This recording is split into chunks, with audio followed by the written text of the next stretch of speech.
it's the Effin Nerd Show. I'm back this week. I wasn't here last week, but I'm back this week. How's it going? It is Friday. What is today? Friday, June 30th, 2023. We're back on KUHS 102.5 FM Hot Springs. It's been some time. Oh, yes, night mode. I'm looking at a news website. I put it on night mode. We're just going to jump on in because I got a couple things I want to talk about today.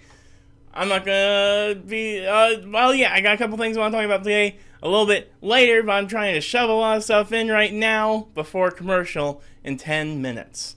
I'm also joined by my brother, Jacob, and you don't have to say hi, but you can if you want to, so I can hear how it sounds on the mic. Hello, how does it sound on the mic? Too loud. Hold up. Hello? Hello. Thank you. That's better. That's better. I want to look at I just now see this now. So the other day, there were reports that the whole Jonathan Majors thing was like getting better, or not getting better. But reports about Jonathan Majors that said he had won careful with that. Careful with that. That's doing some weird thing to my headphones. But Jonathan Majors, the other day, it said he had some big breakthrough in his court case thing or whatever, and it was looking like, so maybe Marvel could bring him back. And now it's coming from comic book movie. Ant-Man 3 star Jonathan Majors facing new allegations of violent and abusive behavior. I hate to say it. I was hoping we were in the clear, but apparently not. Let's see. Rolling Stone has spoken with more than 40 people who have had dealings with Majors over the years during his college days and more recently working with him on film sets. And it is said that many describe him as being a complicated, unpredictable, and sometimes violent man who can switch from charming to cold in a flash. Jeez. The report also includes statements from over a dozen sources who claim that Majors was physically and emotionally abusive to at least 2 former girlfriends. My experience in dealing with him and watching him in relationships with several women is really upsetting. Oh no! Majors' attorney released the following statement in response. Jonathan Majors vehemently denies Rolling Stone's false allegations that he physically, verbally, or emotionally abused women, let alone any of his past romantic partners. These allegations are based entirely on hearsay because neither of the romantic partners referenced were willing to engage Rolling Stone for the article, demonstrating their outright falsity. Major's legal team has attempted to counter with statements from 6 former partners who paint a more positive picture of the actor. Rolling Stone's claims in contacting these 6 people. 3 say they never gave Major's team permission to release such statements. Another said the statement was pre-written and not approved. Majors has already been dropped from several high-profile projects, but Marvel Studios has yet to take any action or comment on the situation. That is, and I think because they were going to wait till Loki Season 2. He's probably really good in Loki Season 2, and they're probably going to drop him after Loki Season 2, but they don't want to say so until after that. But also, if things get worse, they might just be like, you'll find out what happens in Loki Season 2. Either way, they're trying to get some more eyes on it. It is interesting. It is crazy interesting. I wish... It's just crazy how a few months ago he was having the year of his life. The absolute year of his life. And then all this came out. I don't know if it's... if it's all true, then I guess it's better to nip it in the bud. If it's all complicated and not so true, then... sucks to suck, fella. I'm sorry. Mission Impossible Dead Reckoning Part 1 is coming out in 3 weeks, and the early reviews are calling it awesome. That's all I saw. It is definitely a Part 1, so it probably ends in a cliffhanger. And for all we know, it's probably going to be literally Tom Cruise hanging off a cliff. He'll probably be like sitting there being like, "Help, this is real!" Cut to black, credits. And then we have to come back next year to see Part 2. I hope it's next year. Speaking of Part 2, Beyond the Spider-Verse, it was said. Hold on, let me get an official article because I don't want to mess this up. But there are little murmurs that Beyond the Spider-Verse is not going to make its release date next year. There was a fake post going around on Twitter that was made to look like it was coming from Sony and the team and all this. That has since been debunked as true, but apparently news has recently broke that over 100 animators from across the Spider-Verse have left due to not great working conditions, working under Sony and under the directors Phil Lord and Chris Miller, mostly Phil Lord or Chris Miller. One of them was more hands-on than the other one. That's all I heard. I don't remember which one because I always think of them both as the same man, but they're both two people. Vulture recently posted a story sharing some insights into what it was like working on Across the Spider-Verse, and this is from Comic Book Movie again. This is what they said. They announced that Beyond Spider-Verse will be released in March of next year. I've seen people say, oh, they probably worked on it at the same time. There's no way that movie's coming out then. There's been progress on the pre-production side of things, but as far as the production side goes, the only progress that's been made on the third one is an exploration or tests that were done before the movie was split into two parts. Oh boy. Everyone's been fully focused on Across the Spider-Verse and barely crossing the finish line, and now it's time, and now it's like, oh yeah, we have to go and make the other one. Ay, ay, ay. I just hope, I don't mind if it gets pushed back. Across the Spider-Verse was supposed to come out in October of 2022, but it was pushed back to, March or April? I forget when it came out this afternoon. July to now? July-ish? Or June? June, yes. I wouldn't care if they pushed back Beyond the Spider-Verse, but I do not want to wait 5 years. But I think they could push it back 6 months to a year if they wanted to. I wouldn't be that mad. I'd be bummed, but I'd rather see another awesome and well-treated artist do some awesome, cool work. So, yeah. But I don't know.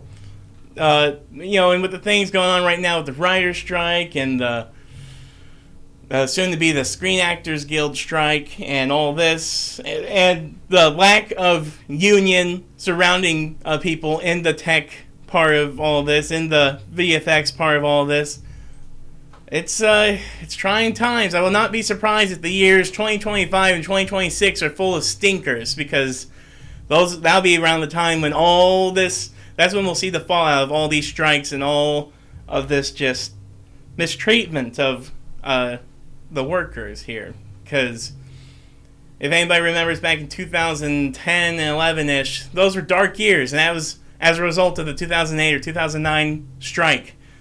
And there's no stopping it, Even if they do fix the strike stuff within the next couple months, that will have set so many various projects back so far.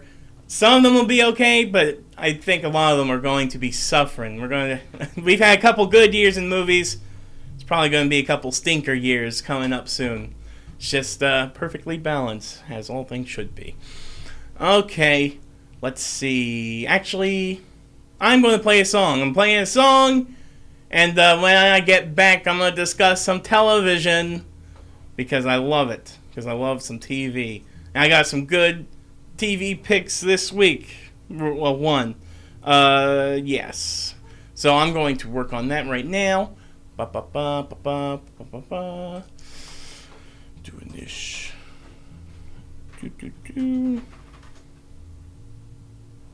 Alright, and I'll be back after this.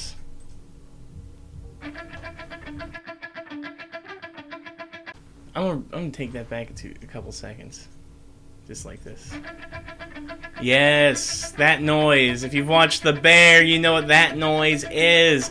I have not heard that whole song, but the first beginning part of that's like kind of like the main score to The Bear. Like, they just take that little guitar part and they play it over and over, and that's just how you know things are really stressful. Oh, come on, chef! Corner! Behind, chef! Come on, chef! I I love it. I love it. I love The Bear. The Bear, I need to talk about right now. I did not know. All right, so Bear came out about, when did season 2 come out? It came out recently. It came out like last week. I'm already done with it. I really wish it came out weekly, but apparently the first season wasn't weekly, so I guess I have nothing to complain about. But this show should be weekly because every time I watch it, I'm like, oh, finally, I'm back in this show. I don't even know how to start about how to say what it's about. It's not just about, like my brother had said before, what do I care about a chef show? It's not just a chef show. To quote Griffin Newman from one of my favorite podcasts, the Blank Check podcast, who probably quoted this from someone else, but I don't know who he quoted it from.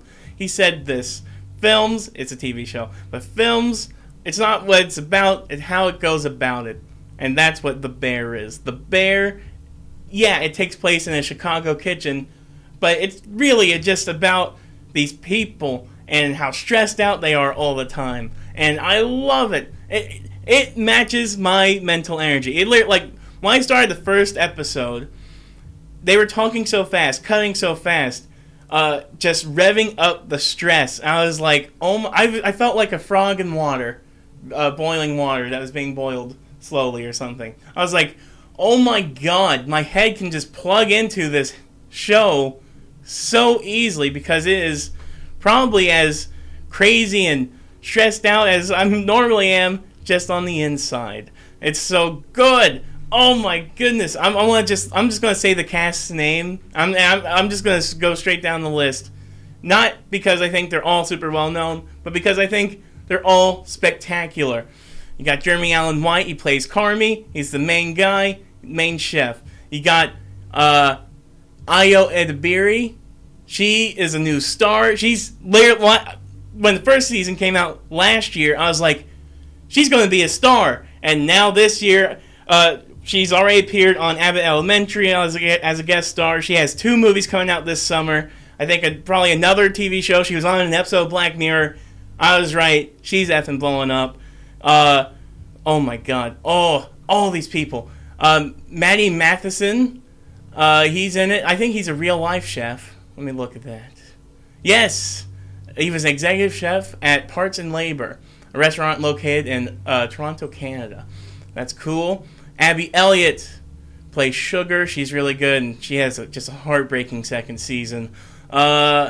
Liz, I don't want to mispronounce anybody's names. I'm going to click her name so I can get... Oh, it's not even broken up phonetically. Liza Colon-Zayas. She's amazing. I love her. She has probably the most expressive faces of all the cast. Oh my goodness. And I do not want to spoil. There is an episode in season 2, episode 6, where it is, you're literally like, what is with this cast? Why are all these people in one episode? It's literally like they asked like 5 or 6 or 7 or 8, like, just top tier actors, and I'm like, you guys want to just play around in this small cramped house and just be stressed out all day? And that's what it was like, and I loved it. But that wasn't even the best part. I rewatched season 1 of The Bear last year. I probably watched it 5 times over from beginning to end, because it's just, I used to love cooking shows when I was a kid. I used to watch Food Network a lot. I just like seeing people break down steps. I like looking at how they can make some pretty looking food and stuff. So there's that aspect. I love the movie Chef by Jon Favreau because that movie is probably just the most feel-good movie that can ever exist. This show is super stressful, but when it reaches, what this show does so well is it's stressful all the time. It sucks all the time. Everybody is like really they're trying not to pull their hair out, basically. But what I love about especially what season 2 does, is it explains why they endure all this garbage. Why would they put themselves through such torture? It's because they love it, they need it, they understand it, they want to make it their lives because they are passionate about it. And I love that aspect of the show. I love, like, I can't even spoil it. I don't want to spoil. There are so many things in this show that does... it took the first season, which I thought was a perfect first season, and it just made everything better, and they broke it down. They did what every season 2 does, especially season 2 to a great first season. They get a little bit more money, so they're gonna do some more crazy things. They're gonna just put everything into it, expand on some of these smaller characters or some of the side characters, and just blow them up, and it just does it so well. I don't know how to say anything else without saying spoilery things. I wanted to take my time with season 2. I really did, but I zoomed through it. I really did. I'm probably going to watch it again and again and again. I'm probably make Jacob watch it, even though he's probably going to hate it out of spite. I'm trying to just poke the bear. See the bear came back again. Who's the guy who plays Richie? Iban Mos Bakrak. I did not know his name was that complicated. He played Micro in Punisher TV, the Punisher TV show, which his role as Micro in the Punisher TV show versus his role as Richie in The Bear they're completely different. Literally, just completely different. Also, this guy, he showed up on a few episodes of Andor, which I've been trying to get Jacob into also. And Andor is also spectacular and amazing, and he does a really great job in Andor also, which is just, I don't know if I would call him a star, like he's popping off as much as Io Edebiri is, but he's getting some work these days, I'll tell you that much. He's getting some good work. Oh boy, oh boy. Apparently the show, The Bear, is based off a real guy, real life Chicago shop owner, it's based off the real life Chicago shop called The Beef. The Beef. Run by Joe Zucchero. He still has not watched the show. I saw that in an interview recently. Let's see. Yes. Yep. But yeah. I just love the show. It's the best. It's the best show that's on right now. I have to clarify a lot. Like, I always have a favorite show ever, and this is getting close. The only reason I cannot say that is because it's still on. I felt that way about Game of Thrones, and I'm glad I did not jump the gun and say Game of Thrones was like the best show ever, because towards the last few seasons it did fall apart. Like, I love how with stories when it falls apart it's bad, but with chicken when it falls apart it's good. You ever think about that? I think about that sometimes. Ay, ay, ay. Oh, I just want to say more things about it. Oh, the first season. I keep going back to the first season because I was scared. Especially, the first season was 8 episodes. Pretty tight, pretty concise. Pretty good. And a little bit more funny. I've heard some complaints about this season not being as funny, which I don't mind that. I mean, I think there's humor, but I like this season a little bit more. There are 2 more episodes in this season. That scared me. I was also scared because I thought it was a little quick. I mean, I know TV, it comes out every year and all that stuff. But I did not realize... Well, but I also didn't watch the first season right away. I watched the first season about 6-ish months ago. So for me, it was like I watched the first season. Oh, what? There's a second season already? It's only been 6 months. But apparently, and I need to look this up also, Bear... I think The Bear has been breaking some records.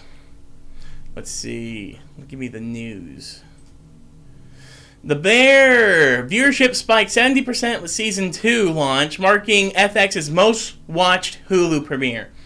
The Bear is FX's most watched Hulu premiere. That's insane. I also wonder how do they do The Bear on the network, on the show, on FX? Do they release that weekly? Or do they just, I don't know, dump all the episodes for one night or something? I don't know what they do on the show, on the network. But then, man, 70% increase in total hour streams in the first 4 days. That is crazy. The Bear last year, a lot of people call it their favorite show of last year. Is definitely my favorite show of last year. Andor was second.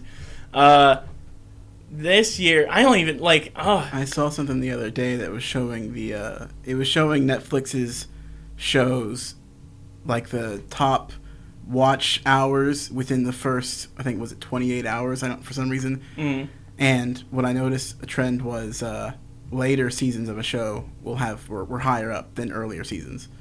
So when it comes to, so I was like, why? Usually, you take anything that people like. Usually, the first instance gets the most views, the second gets a little less, the next gets a little less because people don't stick on. Mm. You wouldn't expect the sequel to a movie to have more viewers than the first, because then why are people watching the second movie if they didn't see the first? Right. You would expect it to go smaller. Some of the people who saw the first aren't going to see the second. But the thing is, it was within the first, let's say it was 48 hours. Mm. It was within the first 48 hours. So I'm guessing what happens really is, as a show goes on, people binge it on its release more than they did with the first. Yeah. So like Stranger Things season 4 was much higher than the first Yes. season of Stranger Things. Yes, exactly. And also word of mouth. And also, well, at first when Stranger Things was coming out, it was more yearly. But now that they have the cachet, it'll be like a year and a half, 2 years before you get another season. But when something like a Stranger Things season 4 comes out, after all that time and all the hype has been built up, when it comes out, it's an event. It's like, all right, drop what you're doing. Everybody's watching Stranger Things right now. And yeah, it is interesting. And something else about the for Netflix is, when Sandman season 1 came out, they were really clear. Neil Gaiman was really clear about what he needed for the show to possibly even get a second season. Most people have to watch the entire show from beginning to end within the first 3 weeks. If it can hold that, and if it can keep a lot of people doing that for that whole 3 weeks, it more than likely will get a second season. If it doesn't, it'll probably get canceled. But that is interesting. That is interesting. Especially for Netflix, because with Netflix, the thing with Netflix is they only have now even less, but only a few shows that they really hold that, like a Stranger Things. And I think, like you were saying, Stranger Things now is probably way more popular than it's ever been. And I think the same deal with The Bear. The first season, word of mouth definitely, like the fact that it has 70% spike, that is insane. Now, is that 70%? I wonder if that's compared to the first season. And total hours streamed in the first 4 days following. You have to keep in mind the within first 4 days part is what I'm saying, because it's got more views in the first 4 days. That doesn't mean it doesn't necessarily mean it's gonna have more views within its entire life. Like Stranger Things season 4 getting more views in its first 2 days than the first season doesn't mean a bunch of people started watching season 4 just skipping the first season. It's who's watching it when it releases on its release. Be careful tapping the table. You're making it crunch. You'd know that if you had your headphones on. But no, yeah, I get that, but it also is a metric. Well, and granted, it's a little hard to measure since it's a season 2, because all you have to compare it to is season 1, and if season 1 was like a mediocre release because nobody effing knew what it was, and then season 2 comes out and people are like, oh, I actually know what this is, I'm gonna watch it. I do think that is a crazy spike. And also, I think the reason season 1 did so well is not just because it got that many viewers and the word of mouth, but also the rewatchability factor. That's another thing with some of these shows, and I think that's where Netflix kind of hurts a little bit. I don't, like, when I finish Stranger Things, I don't go back ever to rewatch the old seasons. I think I did once in college to rewatch season 1 and prep for season 2. But now I sort of just turn it on. I think season 4 literally had like a 10 to 15 minute recap of the entire show up to that point. So they know nobody's going back to rewatch them, I think. I'm sure some people do, but not as much. And yeah, I know it says the first 4 days, and I think that's where these streamers get a lot of their hype built, because they always have a little asterisk being like, oh, look how popular it is, kinda. But I think this is, they said alone, this is the biggest opening on Hulu in FX's history. which is insane. Especially if you think about this. Also, Always Sunny came out a couple weeks ago. Granted, different type of show, but it's season 16. Granted, that's a lot of seasons, so maybe people just care less because it's just going to be there all the time. Like, oh, I'll catch it when I catch it. I wonder if people knew that it was going to be all episodes of The Bear, or if they thought it was only going to be one episode also. Because they only thought it was only going to be one episode. That could also factor into it. I just think that's interesting. I love the show. I'm glad it's doing well. We're moving on to the next thing. Jacob. Oh. Yeah, we can spend some time on this. No. We'll wait. I'm going to look at some more news real quick. See if there's something cooking. Comicbookmovie.com. Oh, I do want to talk about this a little bit. One of these days, I'm going to tease it now because I feel like I have to. I'm going to do a super 2-hour long episode about Kesha. And I'm putting it on record now. I'm mad because one of my favorite movie YouTubers, and now I'm promoting it, one of my favorite movie YouTubers, Patrick H. Willems, he did a 1-hour deep dive on Taylor Swift.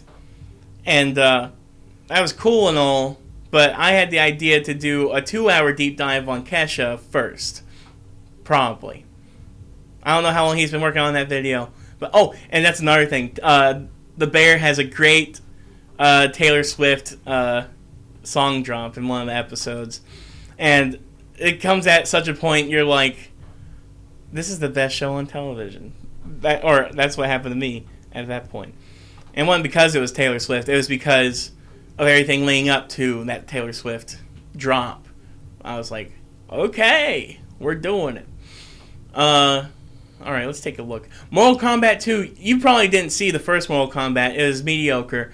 But I am glad because the director seemed like he really cared. The movie was, again, mediocre, but they tried with a mediocre budget. This time, again, more of a budget. The director probably has a little bit more power. And I'm thinking Season 2, or the Mortal Kombat 2, will actually be pretty good.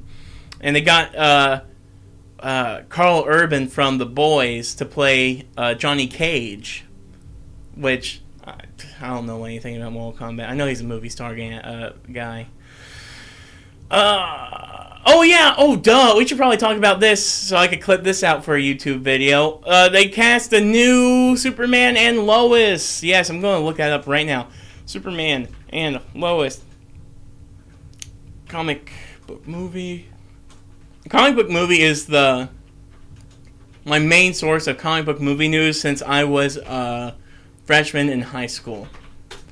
And probably a little bit before that, but I remember actively typing that in just to type it in to go do it, to go look for news all the time in high school, and now I just do it. I look at that website every day in my life. So yes, it's official.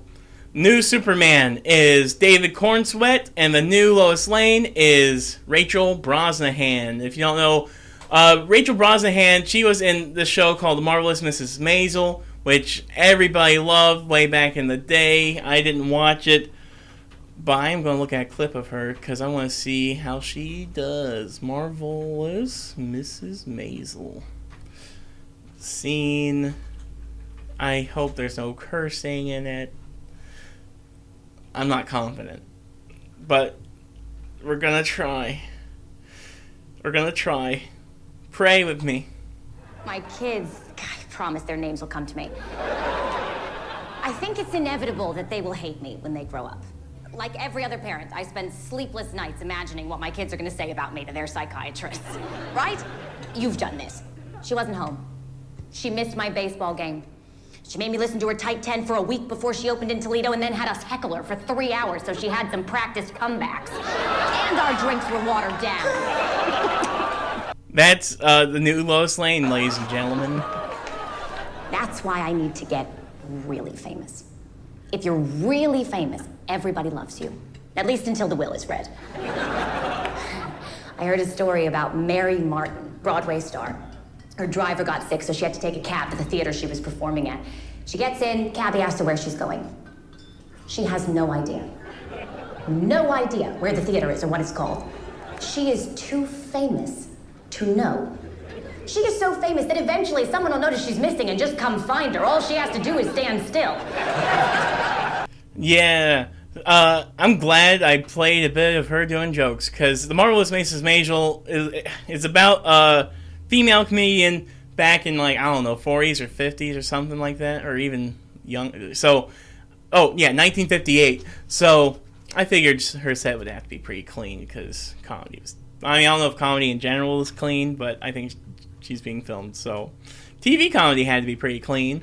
And I want to look up David Cornsweet, and I want to just see a clip of him acting. Just a clip of him acting. Oh, alright, let's watch this. It's 47 seconds, and we'll see how it is. When you're walking through your life, it's easy to feel like you're going through the motions, right? Like it doesn't really mean anything. Oh, ow. Stinking fan edit. Hold on. Give me a second. Now I gotta turn that back down. Okay. Probably not. To me, it's not about the notoriety, it's about the craft. It's about showing up to work every day, you know? And for a super, that can mean... I'm sorry, a what? Oh, a supernumerary? A supernumerary? It means extra. It means background actor. That's the proper term. In many ways, we contribute to the reality of the scene even more so than the principal actors. But I don't see any income here. No, presently not, but hey, I've got a casting tomorrow, and if they pick me, that's $10 in my pocket. Man, what I love about both of these choices is, well, for one, I just looked at 2 clips of them acting old-timey speaky, which is good, because I kind of miss the old-school Superman... Hold on, I'm clearly typing something. Superman 2... Donner cut... Lois finds out. I love the campy, old school, just sort of, I don't know, hey, gee-ness of it all. I love the, like, old-timey New York-y feel of the old Superman movies. Here's a little clip from those. Oh, great. Oh, no, the internet. Oh, no, the internet! Okay. I hope it fixes itself. Oh my gosh. This is not nearly loud enough. Lois, It's all the way up. for goodness sake, the door wasn't even locked. I'm going back. I'll do this one. I can't help it if I had to go to the... You are Superman, aren't you? Lois, look, we've been through these hallucinations of yours before. Can't you see what you almost did? Throwing yourself off a building 30 stories high. Can't you see what a tragic mistake you almost made? I made a mistake. I made a mistake because I risked my life instead of yours.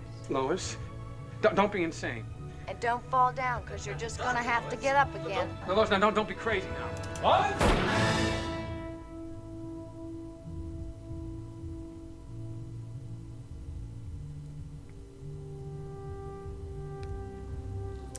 I love it. I hope that was audible. If it wasn't, god dang it, I don't know what to do. That was a clip of Christopher Reeve and Margot Kidder as Superman and Lois way back in Superman 2. They're just both master classes. They both knew how to play these characters. I love the dynamic of when Lois is dealing with Clark, she's like walking all over him. He's kind of like, oh, sorry, Lois. Oh, and then when Lois is dealing with Superman, she's a little more on the wrong foot, just sort of being like, oh, I mean, I'm sorry, Superman. And then Superman's like, hey, Lois. And I just love all of that. Love it. Love it all up. I'm back. All right. Hold on. I'm turning your mic on, Jacob. It's on now. So I want to talk about the DC thing. The DC situation, all right? Flashback. Let's turn the clocks back a year. Not really. Actually, back to like last March when Shazam! Fury of the Gods came out. The DC stuff was going mega crazy. You say last year? I was joking about that part. I said not really. In March. Last March, which was a few months ago, was when Shazam came out. That's this March. This last March. No, what? This last March? Think of the last March. It was a March a few months ago. That's this March. You don't say last March. If it was a month ago, that's not how it works. Yeah, you do. No, it isn't. So to you, then there's a last March and a next March. If I say, all right, today's Friday. If it was Thursday and I say next Friday, I mean tomorrow. No, you don't. That's not how that works. What you're saying is there's no such thing as a this Friday, because there's last Friday and then there's next Friday, and then that's it. Last Friday is last week's Friday, and next Friday is Fine. This week's Friday. Yeah, you're saying there's no such thing as a this March. There's only a last March and a next March. But I hate when people say last. No, I don't. If it's Sunday, I'll say last week if I'm talking about Saturday. No, I'll say yesterday. But shut up, Jacob. All I hear from you is criticize. Yeah, and you should just listen to it and stop being silly. Sting and Shazam came out in March this year, which is hard to believe because it seems like it came out 1,000 years ago. It just feels like you should just figure out how many months ago March is, and so you can say that. What is it, 1 month ago? Is it 2? Oh my God, I'm moving on to the story! March, April, May, June. 3 months ago. Yeah, there you go. What does it matter? It doesn't matter. It came out in March. It's June now. People got time to figure out what time it is. Anyway, it came out, and we talked about this. We talked about this a few weeks ago, but it did garbage. It made no money. Well, it made its budget, its production budget back, but marketing, probably not even close.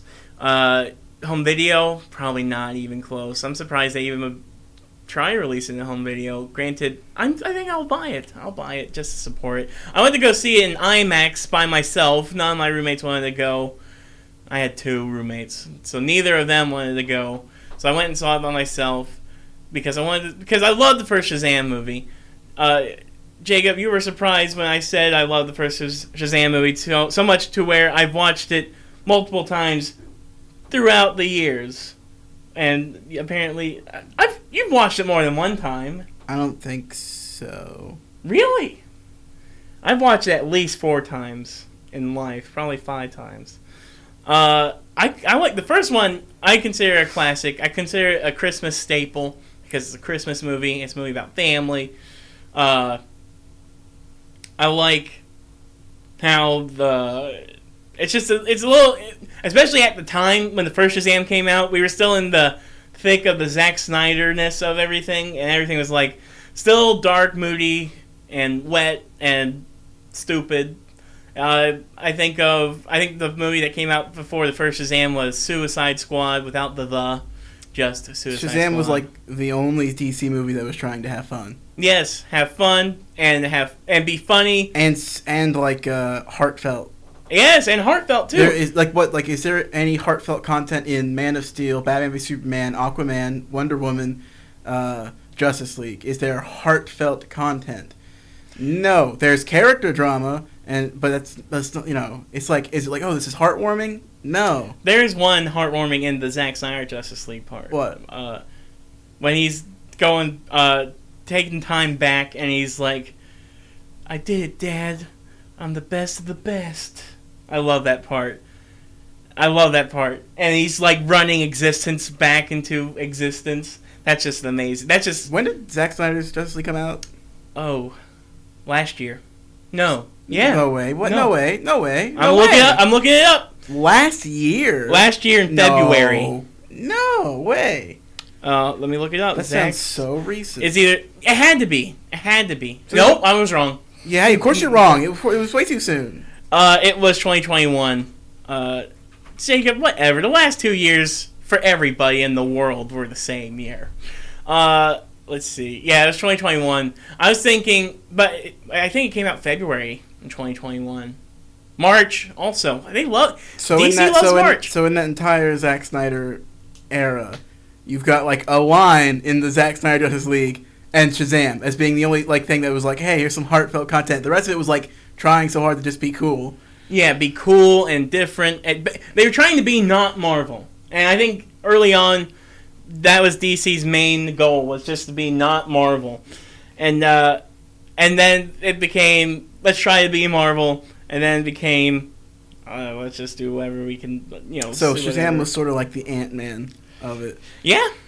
Because like Ant-Man also, like the way the way Paul Rudd interacts with his daughter, and the way that him and his ex-wife and the stepdad all get along. Yes. It's very heart. It's the heartfelt. Yes. Of Marvel. And I think that's what both Shazam's movies' biggest strength is the family aspect of it, the themes of family. It's so, I'm getting goosey just thinking You know about what it. else? It's really cool that Shazam is extremely powerful, and it's not like they're not like, ooh, isn't that so cool? It's like okay, so we're scaling up the conflicts because of them being powerful, and then that's it. And then obviously like the actual stakes will still be personal connections and all that. Yeah, and you still don't want people to die, but nobody is like, oh my god, yes, so my shoulders are crushed with the power of his power. Batman v Superman, Justice League, and I'm including Zack Snyder's Justice League, and Wonder Woman, and Aquaman. Oh, basically everything else was like, oh, this character is powerful. Isn't that so cool? Look at it, it's so strong. Black Adam, they were like, it's such a big deal that this character is so strong. And Shazam was like, it doesn't matter, whatever. He's strong. So it's gonna be a conflict between two very strong people, but that doesn't matter. The heart and is what matters. Also, it helps that it's kids who had no power and then got powers. Where, like, I mean, Superman, he's always had the power, but it was slowly, and he was growing up, and it was more of a pain for him. It's like a lot of that just makes it even more interesting that they don't freak out about being super strong. Exactly. To them, they're just like, I'm a superhero. It doesn't matter how strong. They probably don't even have a gauge of who's the strongest or anything. They're just like, all right, we can do this. Let's go do this now. They're not thinking about, like, oh, what does this power mean for me? What does that mean for the world? That's all Superman's thing. And then Black Adam is like, well, I'm just powerful. I know I'm powerful, so I'm just going to go. And just, the Black Adam is so bad. And it's so bad because they literally took a syringe, took it to the back of The Rock's big bald head, and just sucked out all of his charisma. And then they're like, put him in a black Shazam suit, and I'm finding a clip. I just remember people making such a big deal about how strong he was supposed to be, as if like that matters. Like it doesn't matter. Like who cares? Well, also he kept saying the hierarchy of the DC universe is about to change. Yes, that was people just making such a big deal about his strength, and it was like, why would this matter at all? Hold on, I'm gonna see if I can find this clip because it sucks. I hope I can find it. And heck, isn't Superman weak to magic and Shazam is magic? Yeah, exactly. I kind of wish we could have had a Superman, Black Adam. Well, not Superman, Black Adam, but that was the thing. So I want to talk about that.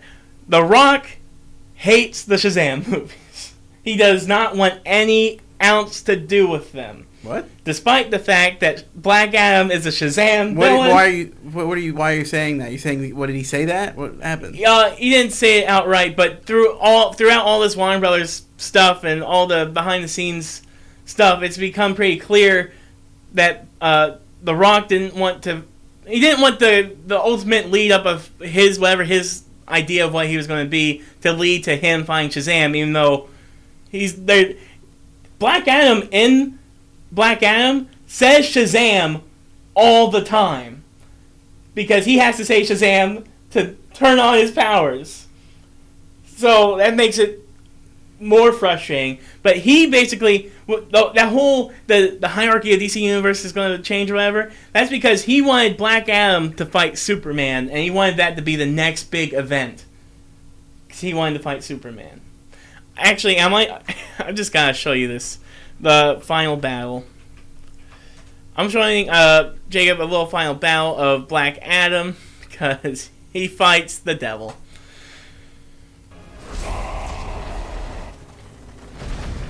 What is with the mix on these, man? It's the literal devil right there. And that's the Justice Society. The coolest aspect of Black Adam is the Justice Society, but they're also not that interesting to me.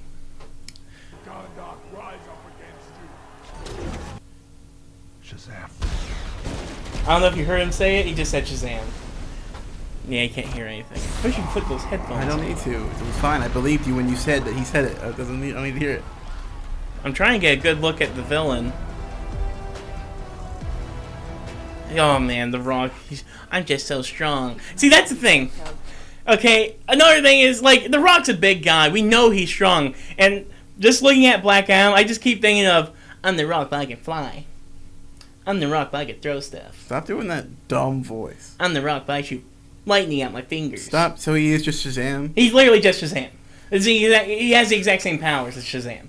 And they made it such a big deal. They were like, "Oh, it's such a big deal. He's Shazam." Shazam didn't make a big deal about being Shazam. Exactly. It was just so cool. They just gave that power to a kid, and first of all, the kid had a pretty mature sense of the world, the value of power. Like the fact that like he fought. You see him fight the bullies that are picking on Freddy in that movie. Mm-hmm. It was like, oh look, he knows the difference between like being able to defend yourself and like holding power over people, and he's a person about it. He had a mature sense of what power was worth. And same with Freddy, but unlike Freddy, he didn't care about superheroes at all. And even when he was given that power, like, it didn't go to his head. Where in Shazam 2, it does go to Freddy's head a little bit. Even though I think he also understands the value of the power. Yeah, even then, they did a great job of making Freddy still a good person. He's still good, yeah. He wasn't like an a-hole about anything. But yeah, just the fact that they could just be like so nonchalant about Shazam's power. He felt like a hero who could stand shoulder to shoulder with the Justice League. He felt like he was on par with Superman and Wonder Woman, whatever. But they didn't freak out about it because it's not a Zack Snyder-y movie. Mm-hmm. Zack Snyder was so up his own butt about everything. He was like, man, you can literally feel the weights on the camera almost. Yeah, he kept trying to say, oh, these characters are so cool, aren't they? Look at them. And it was like, stop saying they're cool. They haven't done anything. It's not cool right now. They're not doing anything cool. And also to talk about like. The reference is a little bit of the Superman Lois news from earlier, but like for like a Man of Steel, or in my head, what I'm thinking of right now is Batman vs Superman. That movie is a lot of dour darkness. We're gonna fight. There's not a shred of heart in Batman vs Superman, and where you could have had that would have been with Lois and Clark. Give Superman anything to do in that movie. Period. But there's no human relatability, and what the Shazam people like, they are people first, superheroes second, and they spring into action, and they're not the most perfect superheroes, but they save people, and that's all that really matters for them. Oh man, and the first kid romance was cringe though. Whatever, and you're talking about the second movie, Shazam: Fury of the Gods, which we were working up to, basically. What'd you think of Fury of the Gods overall? And I want to mention also, I want to give Shazam a little. We still haven't seen The Flash, and since it's doing so poorly, I kind of just want to wait for it to go on HBO Max or something. So we're gonna wait for that, probably. And I want you to put some effort and go watch Shazam. I don't think they're ever going to make a third Shazam movie, and I do think that's unfortunate because I think they could. I didn't show Jacob the after credit scenes of Shazam: Fury of the Gods because both of them make promises that they cannot necessarily keep. So I just was like, I'm not going to show you the credit scenes. I'm gonna tell you them now because it doesn't matter. The second one does. First of all, I didn't know there was an after credit scene to the first. Just say what they are. No. Yes. I'm working up to it. I hate that you do that. Just say what they are. No content, mother effer. Just say what they are. I don't even want to do it. Okay, that's fine. So yeah, because both Shazam movies are actually trying to be fun movies that you can enjoy, you don't have to like DC at all to enjoy those movies. You don't have to care about Batman and Superman. You don't have to care about any of the thing they were doing. They almost technically fit more into the Marvel. You can just watch Shazam and Shazam 2. You don't have to care about anything else. Yeah, and that's why I hate about how Shazam 2 did so poorly, because people just skipped it, just being like, "Who gives a flip?" And while it's not like changing the game on superhero movies, it's a really good, solid movie. Thinking about the Shazam movies as a part of whatever DC was trying to do in that era would just make them worse in your head. Just forget about what DC is or was at the time, and just go, oh, it's just Shazam, and it's so much better for just being its own thing. And unlike every other attempts at franchises in the DC EU at the moment, Shazam's the most consistent. Like, you know, Man of Steel, like Batman vs Superman is reactionary to Man of Steel. Then both Zack Snyder and Joss Whedon's Justice League are reactions to Batman vs Superman. And Wonder Woman, while I personally really like Wonder Woman 1984, yeah, even with the story stuff. But those both, like the first Wonder Woman and second Wonder Woman, are tonally so different. It's like weird that they're even in the same franchise. So like, there's been no consistency with any of these movies. And Shazam, you can watch Shazam 1 and watch Shazam 2 and feel like you're in the same world with the same characters, and nothing is going to feel jarring or like doesn't make sense because they're not relying on the world around them. They're just relying with these core characters. I do have a couple complaints with Shazam: Fury of the Gods, though, and it's only because it's probably going to be the last Shazam movie we're ever going to have, maybe. But I do wish we spent more time with the kids in the second movie because they're just great. They're great kid actors, and you were saying before they wrote out Billy Batson. Kinda, yeah. He literally the kid Asher Angel. He only has like 2 or 3 1-minute scenes probably in Fury of the Gods. Like, I love the beginning. I love the beginning when they're like, oh, it's such a nice day in Philadelphia, and they're like, all right, let's all just get together, and you have that one group shot of them walking down the street.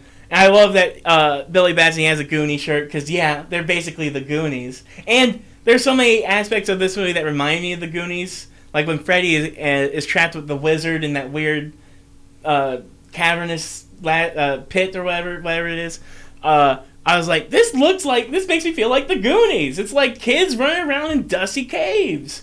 But I just love seeing the group shot of them walking down the street, and they all go Shazam, and they all turn into superheroes. It's so cool. It's like kid Power Rangers. It's awesome. Yeah, it's the Power Rangers if they were all that blue Power Ranger who was a kid that got bigger. Exactly. It's literally just that. Beetleborgs. Yeah, it is Beetleborgs. That's what Beetleborgs is. Man. Beetleborgs is Power Rangers, but they're all that kid. I hate that you remind me of that. Jacob, we're writing a Beetleborgs movie. I just hope you know that. That if we get one thing done in this life, even if it never gets sold or bought or anything, we gotta just write the perfect Beetleborgs movie. The teen romance was cringe. I disagree. It was cringe. I think you cringe at any romance. Almost, but there are exceptions. What exceptions? Moulin Rouge. Yeah, but also that ends tragically. So, I feel like you're nicer if it ends trash for everybody. I was gonna say Hades Town. Yeah, and that also ends trash for everybody. I mean, the fact that it's a kid and a 6,000-year-old being. We're not getting into the minutiae. Means, of course, it does end tragically because that's a tragedy. So yeah. But still, I mean, he's probably going to be immortal anyway. It's just cringe the way that she's like, oh, the way you stood up against those bullies. All he did is drop some wisecracks and then got knocked to the ground. Keep in mind, she's trying to get close to him because he knows who Shazam is. The idea absolutely is supposed to be that she genuinely likes who he is, though. It doesn't. She grows to like his chutzpah. No, not grows to. It's not like no. She's instantly charmed. Yes, there, instantly, yes. But she still has a job to do. Yeah, irrelevant. It's still a romance scene. Doesn't matter what her motivation was. It's funny, though. I forgot she was in this movie who played Anne in Fury of the Gods, Rachel Ziegler. She was in the newest Steven Spielberg-directed West Side Story. And I just listened to her on the Blank Check podcast because they talked about a musical, and they got her as a guest. And I just mentioned that because that was fun. Jack Dylan Grazer plays Freddie Freeman. He got famous from the It movies, or the first It movie, and the first Shazam, he was a pop off. So they were like, let's give him more time. Yeah, yes, they wrote off Billy Batson because Freddy was so cool. I don't think it's just about writing off Billy Batson, because Billy has an arc in the movie. What? He has an arc. Kid Billy? No. Zachary Levi is his name? He does. The old movie opens on Zachary Levi in getting therapy, and ends on him talking to Wonder Woman, I think. I don't remember. But yeah, it's Zachary Levi gets his Billy Batson arc, sure. The kid Billy doesn't. Kinda no. But like I said, it's hard, because also you gotta think about this, okay? Imagine being one of the adult Shazams in the first movie, like, oh what, so I get to be a superhero for like 5 minutes and then that's it? So I understand you gotta give Zachary Levi's different. No, but for all the adults, like whatever, like the kids are kids. It's like, oh wait, I only get to be here for a minute. Shut up, you grown adult. It's the kids' movie. Shut up, get out of here. Well, also you gotta think about, and this is another thing to think about. With kids, you can only work with them if they're under 18. It doesn't matter. You can only work with them for so long in the day. All the kids got more screen time than Billy Batson in this. Yes. Yes. That's true. So it's not even relevant to the Chris. They wrote Billy Batson the kid out. They wrote him out. I do think, I don't want to say it like they wrote him out. They just listen. When I watched the first movie, I just liked Freddy so much. I thought that I was like, man, that guy that played Freddy, I almost think he should have played Billy. But I think at the end of the day, the guy playing Billy did a great job at I love that kid. So I was just like, ultimately, I was like, okay, I like Freddy as Freddy, and I like Billy as Billy. It's great. But then I feel like on some level they detected that Freddy was just so good in the first one. They were like, what if he was the main character in the second one? Well, we just wrote Billy out of the movie. It's pretty clear in the first movie though that like Freddy is like a co-ish lead. He's the closest thing in that movie to a co-lead. I wouldn't say he's a co-lead in the movie though. He's a guy in the chair in that movie. He is not a co-lead. Whereas in this one, for large sections of the movie, he's just the protagonist. But he's real. Well, I don't know. Would you consider him the protagonist? Well, I feel like his stuff is more of a B story. No, there's no conflict that Billy is having alone that the family isn't having together. So it's like the only conflict that Billy has for himself is feeling like he's going to lose his family, okay? But you're not really dealing with that a lot in this movie. You're mostly dealing with the mechanical conflict of the Shazam team versus the goddesses. And Billy does not have that alone. They all share that. So the main conflict is one that Freddy is involved in, and you spend more time with him. So ultimately he is the protagonist for like the first half of the movie. That's the thing. I wish we knew if we were going to get a third one or not. Because if we did get a third one, I would be focusing way more on the kids more. You said that like it made sense for the second movie to focus on a different kid. They could never do that again because none of the other kids are as good as Freddy. They could never switch to a third kid. Well, I do think there's a hierarchy, right? So like Billy's top, Freddy's second, which in this movie it shifts. It shifts. I guess I would count Mary number 3, just because she's one, the oldest, and 2, the smartest, and I don't know, she just has more to do than the other kids, I think, usually. And then there's their other 3 kids, the minorities. Oh no! Oh no! They are the other 3! They are the other 3. But they're also great! I love Darla, the little girl, and when she's a little girl and when she's a grown woman. Dang, they are so othered. They are, though. But also, both the parents are minorities, and they're also in the background. Yeah. God dang it. And if they were to switch to a third kid, it would be the older woman one. Yeah. Yeah. Unless she went to school. But again, none of them are as good as Freddy. You really could not shift to a different kid for a third movie. It's Freddy or it's Billy. Because they're really, really good. Yeah. Oh, wait, are we back? Yeah, we're back! But yeah, exactly. It probably... Yeah, they can't... Well, that's the thing. If they did a third movie, it would probably have to be more about the kids, period. Like, I don't know how. But, so yeah, I'm going back to when I was talking about the post-credit scene. So the first movie had a post-credit scene, which I did not know the first movie had a post-credit scene at all. It involved the villain of the first movie called Dr. Savannah. You remember him? Mark Strong from the first movie, yes. He comes back at the end of this movie I guess referencing the post credits of the first movie, being like, "Why aren't we doing the thing we're supposed to be doing?" And setting up a villain for the third movie who is Mr. Mind. And that just looks like a bug. So they were obviously hoping to get a third movie. I just don't know if it's ever going to happen. And the ending drags, obviously, like just like the first one, but much. I think a bit worse. It's a lot longer in the second one. It's like okay, this fight's going on for a very long time. This fight has phases to it. It's what's going on here. Yeah, I'm looking at the runtime. Wow, interesting. The first movie is 2 minutes longer than the second movie, which is interesting. But yeah, I think both do the same thing, and we were talking about it yesterday. They do the same thing, but kind of in reverse. Where the first movie is Shazam fights the villain, and then he gives the power to all his siblings, and then the team of Shazams fight the villain, and that just tacks on another 10 to 15 to 20 minutes to the end battle. Same deal with this one, except this time the kids are all losing their powers one by one, until Billy is the last one, and then he has to fight the villain alone by himself. Granted, though, when he's fighting that dragon and fighting Lucy Liu, there are some awesome shots of him just, like, silhouetted, punching the dragon. You can see the lightning bolt all bright, and you can see, like, the edge of him punching the dragon. Or the part where there's lightning in his eyes. It's like, man, we've never seen Billy with lightning in his eyes, and he's fighting the dragon. It's so cool. So yeah, my 3 complaints would be cringe teen romance, Billy was written out of the movie, and the ending drags. And aside from that, I'd say basically no complaint.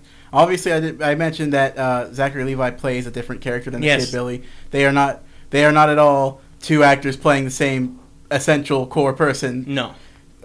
Billy, the kid, acts like a mature guy, someone who just has dealt with some serious things, and so he is like just a serious, mature person. And then Zachary Levi plays a little boy, a little boy as a man. Little boy. And it's like obviously when they made the first one, they told Zachary Levi to do that. They were like, hey, the whole point is that it's a kid in a man's body, play a little boy. Mm-hmm. And so Zachary Levi did that, and it never made sense, because he was never in character for Billy to act like that. And it looks even worse when all the other adults are clearly playing their kid. They are, and they're doing it. Yeah, especially the black girls, like the black woman is playing the black girl. Yeah, like just straight up.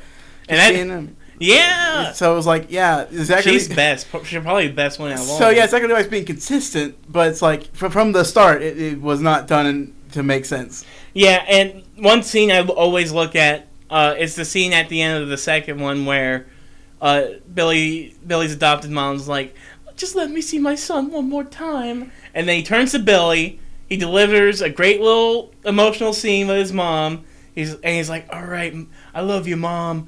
And then he literally has tears in his eyes. He's like, all right, Shazam! And then you got big, stupid Zachary Levi doing like a goofy, sad face. Like, ooh.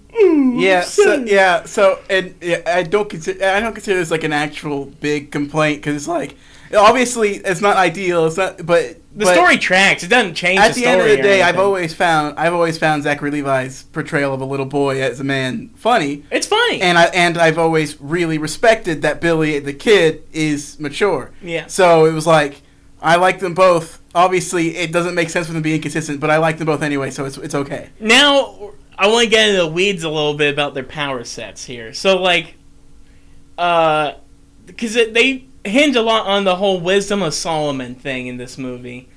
And because we notice with all the Shazam people, like Freddy, he calls himself Captain Every Power because he can clearly do basically everything that Zachary Levi Shazam can do. But like Darla, she could, like, her specialty is running. I don't know if it's because they're like, you're not old enough to fly yet, or if she's just like, I can just run really fast, and that's my main thing. And same with the green one, where he can like throw lightning out of his hands, but like that seems to be it. I mean, they all can fly. Like they all have all the powers. But why are like 2 or 3 of them like so strong on like one of the powers? Are they? I didn't notice. I noticed that the first movie and the second movie. Like, if they all have all the powers, why is Darla always running? And why is the guy with the lightning hands always just doing the lightning hands? And then I was thinking, they bring up the whole Solomon thing. What if, and maybe the older sister Mary, maybe her power is just being a lot smarter than all of them. Except she flies also and does everything. But I'm saying like her main power. Like maybe they can all do everything, but one of those powers for each of them is the stronger part. And they hinge on the Solomon thing. I'm thinking, is Billy Batson actually getting dumber when he turns into Shazam? Because that could make a little more sense. It's like, no, he's literally just being stupid. He turns stupid when he turns to Zachary Levi. And that's not...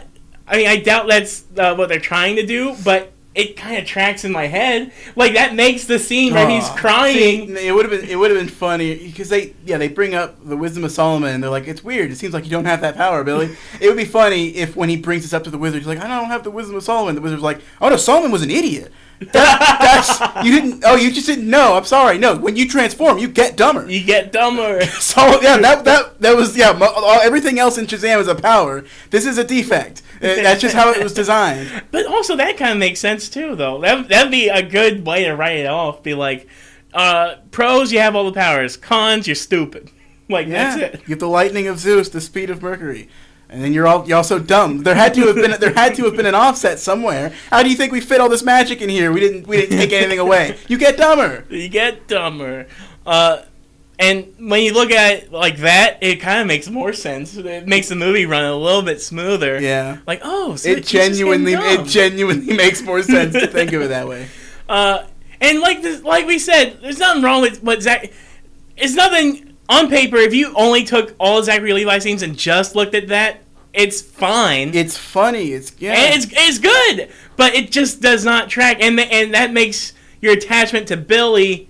I mean, you're still. It's just so two completely different things going on, and both made sense if you stopped and you sat when they were pitching Shazam. Obviously, they were going to say, we want the adult man to act like he's a little boy. Mm-hmm. And then when they get into the weeds of Billy the kid's personal troubles, being abandoned by his parents, of course they're going to be like, we want him to, he's going to have something serious to say because he's got a serious conflict going on. Yeah, he's treating it real. It's real. Yes, this is nothing to laugh about, and he's going to, and also he has to be so good that this wizard is going to give him the ultimate god powers. Exactly. So it was like, obviously Billy was going to be mature, and obviously Zachary Levi was going to be told to act like a little boy. And it's just weird because in the comics, there's two versions of it where he is of one mind or he is two different people. Like, the only Shazam, I was going to say one of my favorite Shazam comics. I read one. But in that story, it was basically the same story as the first movie. The only difference was Billy and Shazam were two different people. They shared the same body, but when they went to the wizard's cave or whatever, they kind of split and they can talk to each other. I wish they could find a way to get that to work so you could still have Zachary Levi be whatever he's going to be, but that not make you think Billy is just shrugging off everything all the time, which it can feel like sometimes. But I don't know how they could have done it. You know what else? Mm-hmm. Freddy's a little the opposite, because adult Freddy doesn't make any jokes. You think so? He makes some jokes. Well, I don't. I mean, or maybe he just says things very. He certainly doesn't talk as fast. He certainly doesn't talk as fast as Freddy does as a kid. No, not as fast. He does not have the same energy as Kid Freddy at all. I don't know if anybody could talk as fast as that. The only scene I'm remembering adult Freddy talk was with Anne on the rooftop, and he was really slow and trying to be mature. He was like, hello there, and but he's also probably trying to. You met my friend Freddy. You seems like you might have feelings for Freddy. He was talking slow and like an adult. So he in no way did we see Kid Freddy in him. Maybe he was trying not to give it away. That was. Yeah, maybe. But then there's no other scene of him talking even. Yeah, so it's true. So that's just it. And so adult Freddy is not at all like Kid Freddy. I do kind of wish we did get more of. Because that's the thing. Since we get more Kid Freddy in the movie and more adults of everybody else, we get less of adult Freddy. I think it would have been cool to see him do some more superhero things as adult Freddy, but we didn't get to really see that. Also, would it have been better? No, it wouldn't have, because then it would give Billy literally nothing. On the note of about how they don't make a big deal about being super powerful, They could if they wanted to, but they didn't, and I think that's interesting. They never have the kids like lament the difference between their regular selves and their superhero self. Like they never have the what's his name, Zach. They never have him go, "Oh, I'm fat when I'm a kid, but when I'm an adult, I'm conventionally attractive." They never have him lament that. They never have Freddy lamenting like, "Oh no, I can't walk without a crutch." That's what I love most about Freddy. He's never acting like his life is burdened by being crippled. Yeah, and the way he stands up to the bullies in both the first and second one is like there's no difference in Freddy's self-confidence between him as a regular kid and him as a superhero. Mm-hmm. He's like no, I literally can't walk right, but I'm still 100% confident in myself. Yeah. So you never have any of these kids being like, "Oh, I feel so weak without the power." Like even when they're having it taken away from them in the second movie, they're like they're always on their best foot. Mm-hmm. And it was like, okay, that is nice. If they wanted to make drama in that, they could. They chose not to, and I think it's cool. Well, and because I like it, because one, they're family. They all accept each other. Like there's like one beat where Freddy's in the cave with the wizard. He's like, "Oh man, I can't do anything." But like, they had to beat him down to get him there. Like when he's first powerless and taken to there, he's full himself. He's confident. He's making jokes. It was only after they did the like chaos in his ear thing, and after they dropped him in a cave. It was after beating him down a little. He was like, "God dang it! I wish I had my powers. I'm weak." And the wizard was like, "No, you're not," because he had just seen. No, Freddy's pretty tough. He's good. And that's an aspect I love about the movie. Anytime or when he's staring down the dragon and it's supposed to paralyze you. They did such a good job of saying Freddy's got some strong character. Like the chaos thing didn't work on him, and I thought that was funny too. He was like, Destiny's Child did it better because they said, "What are their names?" It's like, say their name. He's like, Destiny's Child did it better. But also it's funny because they literally send a letter to the evil gods with them saying all their names in the stupid letter. Is like, that was for nothing. You went through that torture for nothing. The visual effects with his eyes, and the actor was like screaming like he was in pain, but he was fighting it. I was like, oh, man, he's a great actor. The acting and the visual thing you're doing here is just selling like strength of character so well. And then they do it again with the fear dragon later. So yeah, they did. They made Freddy the protagonist of the movie. But I think that's fine. And the problem is, it would be good because if we knew we were going to have 5 Shazams. Sure. I just feel bad for Billy because I like him too, and he didn't get to be in the movie. And I wish they would do more.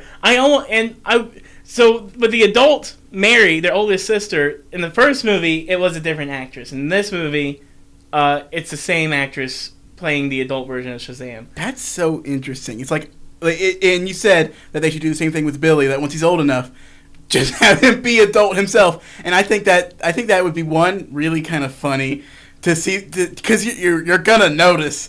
Okay, you're gonna notice. I didn't notice with the older sister, but you would obviously notice it if it's not Zachary Levi. But it's funny, but also. It is kind of cool to think as they get older. It's like, no, you're now this super version of yourself is just yourself. It's just you. And I just love the idea of seeing them in the costumes and superhero. And it'd be cool to see 5 very young. I mean, they're not kids anymore, but young adults just flying around being superheroes. Yeah, it's like when you say Shazam, you're gonna become a version of yourself that can vote. But as soon as you're old enough to vote, that means you're just yourself. Exactly. With powers. But yeah. And how you're talking about how they don't have problems with, they're not being oh man, I'm so perfect when I'm a hero. I don't know. I like the aspect of they accept themselves as they are, and the superhero thing, it's all, especially for everybody but for Billy and for Freddy, for everybody else, it's this is a side gig. This isn't going to stop me from doing my own thing, but if we have to, we'll do it. The kid's I'd rather be playing games. I don't want to do this. Or I'd rather be watching baseball and looking at men in the magazines. They'd rather be doing their own thing. They're just willing to help out because it's all or none. And I love that whole callback of, it's all or none, Billy. No. Yeah. Imagine a Shazam 3 where they do the thing where Billy splits and it's Billy and Zachary Levi. but like it's I don't know how you get there. Like maybe somebody does. They do need to. That would be a great idea. They need to talk. Maybe somebody does a spell on him. But imagine Billy is still wearing like the Shazam costume, but it's just like hanging on him. And Zachary Levi is also Shazam, and they're fighting together against somebody. That would be cool too. That would be so cool. It's like you're the big version of me. It's like you're the little version of me, and they're both like, yeah, we're working together, and they fight somebody. Imagine that. Like it's like a little mini. And yes, for Billy and Shazam, but it'd be cool if they could do that with all. Like that's a mini Avengers if you had that with all of them. Because then it's like that's like 10 superheroes, and it's just 2 versions of each one. That would be kind of cool, though. Man, I really hope they can find a way. I hope they can find a way to keep this franchise going. James Gunn. So that, like I said, the credits can't promise anything. But the after credits scene, they bring in 2 characters from the Peacemaker show to be like, "Hey." Which characters? 2 agents. 2 agents. James Gunn's wife, who is in the Peacemaker show, and Economos. You don't know who he is. Yes, I do. You do? Why? I've seen reactions to Peacemaker. You shouldn't do that. Several. I'm familiar with the plot of Peacemaker and the characters in it. That's trash. You shouldn't do that. But Harcourt and Economos. All right. So yeah, they go up and they're like, you want to be part of the Justice League? That's Shazam saying, League? No, Society. Oh. Yes. And so, but they just sort of literally walk. He's like playing around in like the woods. He's shooting like bottles with lightning in the woods randomly. And then Harcourt and Economos just creep up on him in the woods, be like, hey, you want to join the Justice Society? And he was like, I mean, yeah. And then the credits. It's like, okay. And that, like I said, none of these are promises. Like, and that presumably would be like, oh, so maybe Shazam will stay in the DC movies, but that doesn't guarantee a Shazam 3. And I really would like a Shazam 3, and I hate that because of all the stuff with the Flash, and I blame the Flash solely for this, because everybody's been hinging the whole DC thing on the Flash so much that they've just completely overlooked Shazam. And hardly anybody's seeing the Flash, although Flash did just now make back its money with the global box office. It made back its production money. The marketing money, I don't know if it's okay. So first of all, I want to mention they keep making this joke in Shazam 2 about, oh, what's my hero name even? It's like, what's the point of that joke? I don't get it. People just recognize him as Shazam, don't they? Everybody. Oh, you remember the part where an old guy was like, keep going, Captain Marvel? Yeah. That old man played Billy Batson in the 40s. That's cool. Shazam show. Couldn't give him a bigger... 40s or 60s. Like, it's obviously old. Couldn't give him a bigger cameo than that? That was pretty big. And he got to wear a red and yellow shirt. He said, get him, Captain Marvel. That's not a big cameo. I mean, look at how the Flash treated... the Flash show treated the Jake Garrick guy. Right? Made him a main character. Yeah, but... You do better than... You got it, Captain Marvel. He's an old man, too. Whatever. But also, he got to call him Captain Marvel, which I'm pretty sure that show, when he was in it, was called right, Captain again, Marvel. But that joke is just... What's the point of that joke? I think audiences just recognize the hero as Shazam. Yeah. Nobody's asking what's his hero name, right? Well, I think it's more like the writers are just tired of writing fake names. Like, right. Captain Every Power. So they've always put in this joke of what's his name, because we don't know, but it's like... Because they don't know... You're just going to call him Shazam. Well, the problem is... Like, who's going to tell anybody that they're Shazam? Who are you? I'm... Yeah, but that doesn't matter. Like, doesn't matter? They had to somehow get the name out to the press or something. Do you? How are they going to call for him? Typically, the press will just give you a name, right? As in the superhero stuff, they just give them names. They don't ask. Well, they're called the Philadelphia Fiascos. Yeah. Which is fun. I love that. I love the idea. Like, I love a spitefully given superhero team name. Like, the Society gave you guys a superhero name. Okay. So, yeah, I guess in universe, they can't be Shazam. They can't tell anybody they're Shazam because they'll transform if they do. And then, and nobody else would know that. So, obviously, they can't. But outside of that, in real life, I mean, audiences of the movie just recognize the character as Shazam. Yeah. So, I don't think the joke of, oh, what's my name? It's like... irrelevant. And then the guy's like, "Oh, your name is Shazam." It's like, oh, that doesn't change anything. I still can't tell anybody that. I'd be like, could you go to what was the I can't remember a newspaper. They were like, nobody read. Oh, the Tribune. Could you go to the Tribune and tell them we're called the Shazams? we need somebody who isn't going to transform when they say it, but also clearly has authority on the subject to tell them that we're Shazam. We're no longer the Philadelphia Fiascos. We're now the Shazamily. Also, okay, that's good. But also, are they all just called Shazam? Because there's 5 of them, right? Like, or 6. I don't remember how many, but like they each get to take. They take a letter. Hey, S1. No, see that doesn't work. S. Yeah, there's 2 A's. Shazam. A's. So A1 and A2. They can't do that. You can't do anything. I don't know. You can't. There's no solution. But yeah, and thank you for giving me credit for Shazamily. Just scream help. That's it. You need their attention. Just scream help and assume that they'll come to you. We've got 10 minutes left, fella. All right. I'm glad we spent that long on Shazam, though, because I wanted to give it some credit. I want people to go see that movie, go to HBO Max or something, watch it. Just watch it and give it some love. And David F. Sandberg, that director, he's a great director, and he got to start off YouTube. And he posts, when the movie was done, he put like VFX breakdowns and a long breakdown of how he did stuff. Like, he's really user-friendly. I like to use that. Well, my old professor, Dr. Reber, used to say that. User-friendly. He's very user-friendly to a bunch of aspiring filmmakers, and I appreciate that. So, hopefully he'll get a 3rd movie, but if so, it's probably going to be 1,000 years from now. Man. Let's see. Okay, so we're talking about quickly, because there's not much time needed for it. Secret Invasion, first 2 episodes. What do you think about it? Go. All right. Thing was all right. There was a I should have blocked that. There was a controversy with the whole AI intro. We both had similar complaints that it's too long of an intro.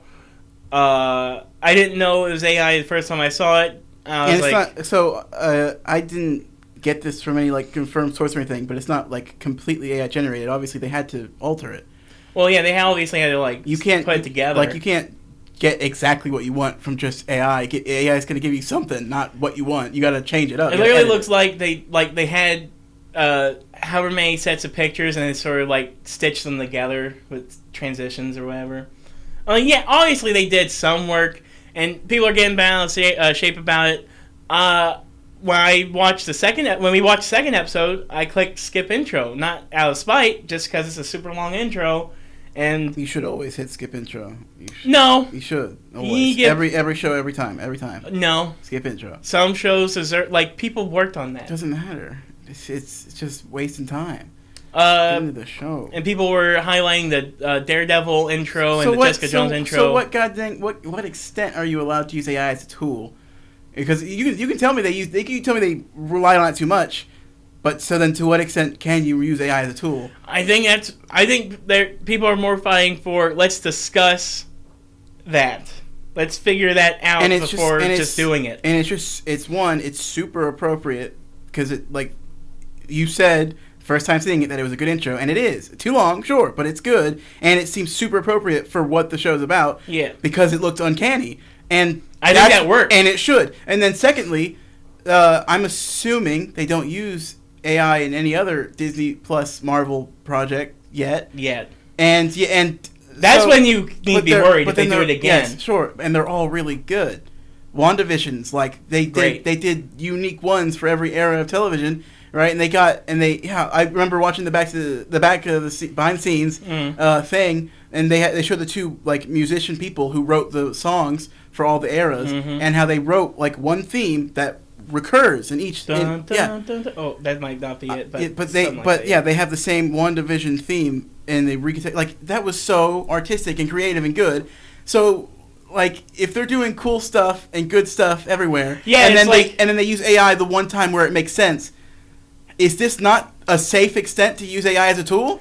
And also, I like that sort of point you're kind of making is nobody's oh my god, in this intro so great, let's give these guys all the credit in the world. Nobody even gave a flip. They only gave a flip now because they noticed. Oh yeah, 100%. Nobody asked before, hey, who did it and how and why?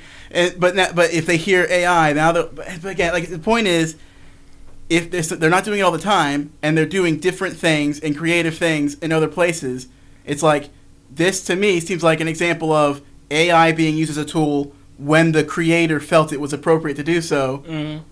What's the issue? Well, and also though, I think the timing right now is just weird. That 100%. Yeah. Because AI is relevant to the strikes. So yes, it's 100%. And the strikes are happening right now. If the show came out any other time, so right now it just feels insensitive. Then sure. Yeah. And I get that. I mean, I mainly get the concerns of the people actually working on this stuff, being like, "Are we going to have a job next time? Yes or no?" I feel like. I mean, we don't know, but I feel like Marvel's gonna. At the end of the day, I'm hoping, and for some reason I assume that they're gonna do right by employees, and they're not gonna just replace everybody with AI. I hope, but also it's not 100% their decision. It's Disney, you know. Is it? I mean, Disney controls the money, and if they don't want to spend as much money, I don't know. I mean, would they not want to? I feel like they just give blank checks to Marvel Studios. Yeah, but some of them checks haven't been clearing with Quantumania and. So we did. First of all, again, at no point did you show me numbers conclusively showing that they didn't make their money back. They made their money back, but they didn't make the money they wanted. But does that matter? Like if you keep giving blank checks to somebody and they always give you more money back, do you stop giving them blank checks? Justice, if you give blank checks to somebody and every single time they give you more money than they took, do you stop giving them blank checks? Obviously, you don't. No, you don't. But I do think, though, if you're seeing a trajectory, you don't wait till it gets to... If a producer convinces themselves that the blank checks are going to stop coming back, with interest, then they might make a stupid decision. But, like, I don't know. Is that gonna happen? That's literally that's the question right now. Nobody knows what's happening right now. Is some producer going to convince themselves that they're not making as much money as they could when they're still making money? Maybe. I don't know if it'll be Disney, but I do think somebody. Yeah, but I don't see why Disney would do it with Marvel. Right. Because they'd probably do it with one of the other Star Wars. Disney has a few other feet that they're failing on. Right, with their live action remakes of their classic movies, and with Star Wars, they have feet where they're not doing as good as they would like to. So it's like, why I can't imagine them just like cracking down on Marvel, who's been Ironically, though, I think that Disney. Well, no, yeah, you're right. You're just right. Well, I don't see why they would crack on Marvel, who's just been a good boy. They've just been a good teacher's pet student. They're doing great. So I don't see why they would go and be like, Marvel, you better start firing your artists and hiring AI. Here's another thing, though. Marvel's biggest problems right now are because of Disney. Like, they're pumping out so much stuff because the leadership at Disney changed hands and they wanted more stuff for the Disney Plus launch? Yeah, for Disney Plus. And that's why we have so many shows, and that's why a lot of people are getting fatigued. I don't know if that's why they're getting fatigued, because first of all, the shows have been none of them have been perfect, and they've all been good. So yeah, I mean, I get that, but also, and I think every single show they've done has done something that couldn't have been done in a movie and made it worth being a show. That's true, but also though, it's like if Marvel was the only one doing superhero stuff right now, that'd be, I mean, well and good, but they're not. God dang it, Jacob, where was this energy earlier in the show? That was by design. You said I would not talk during the pair portion of the show. Whatever. Alright. I forgot what we were saying, but we basically gotta get out of here now, because it's time to end the show. But I'm going to definitely clip that whole little bit out for something. It wasn't really a Secret Invasion review, but it was the biggest thing people were talking about with Secret Invasion. But yeah, I guess we could do more of a review next week when we're halfway through the show. Alright, goodbye everybody. That was KUHS. Oh, that was the Effin Nerd Show at KUHS 102.5 FM, Hot Springs. I hope that beeping isn't in the thing. Alright, goodbye.